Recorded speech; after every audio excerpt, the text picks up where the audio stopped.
My slab is big enough to fit my shape on it.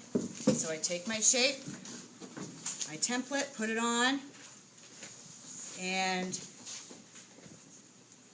cut my shape out. Now, speaking of shapes, some shapes are better than others in terms of their functionality.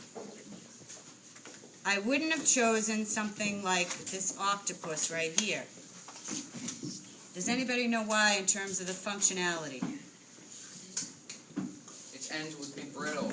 Yeah, you get these little tentacles sticking out, and that's not very useful, plus they have a tendency to break off. So I have my fish, my initial shape cut out. Now is the time, because it's in the plastic stage, to add texture. So I've already experimented. I have some idea of what my repertoire is here. And I might just roll this a little bit. This is where I can have some fun adding a little texture into my design. And again, this is going to make it really look good when I fire it. Using a couple of different things that I have, bring some texture in.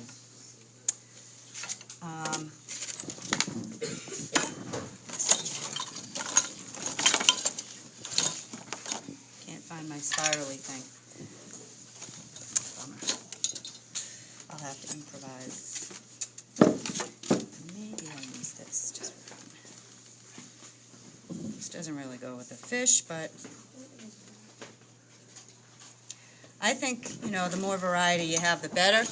This is a roller. I could roll this in, but I can also use that, so I use that for the eye. There we go. And I'm using the side of this to create sort of scales. Which way did I do it? This way. And all of this is done at this stage. If I wasn't sure, I could use my scrap clay over here, and I could practice in it. I could go over here and see how it looks before I work on my piece. Now, because I'm prepared and because I have my idea all set, this is not taking forever and a day.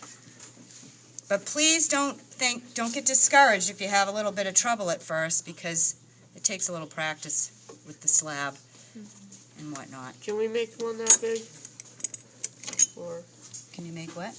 Can we make one that big, or does it have to be like this size? No, it can be that big. So now I have, this is the other thing that you guys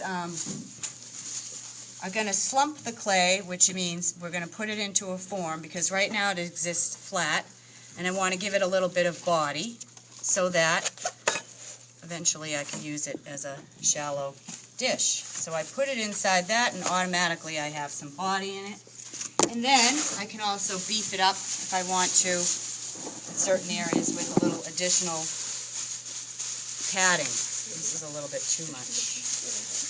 If I wanted to make this hold up a little bit more and sort of mold it into place. Now my analogy is a starfish, and I just happen to have this pin, which is a found object that was left here, and it actually made my life very simple. So to cut my shape, I just use my scrap material, roll it out, I press in my texture, cut it out. I'm going to do this really. And I can do several of these and make it a little bit of added relief.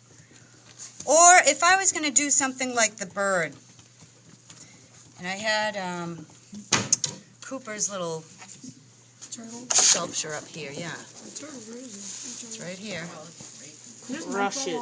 Okay, it fell off because he didn't score it. Yeah. One thing I want to tell you though, if you're going to make a form, don't try to make all these little things and attach them. The best way to make a small form is to work within, you know, this could be my little embellishment. Okay, so that would be it. I'd take it, I'd make sure it's covered before the end of class, completely, no air. and wait for my turn to go put it in the closet. But let me just say this about, if you're going to make a three-dimensional form, if the form is going to be, instead of a flat shape like starfish, I would start with a small sphere. And this relates back to our lesson with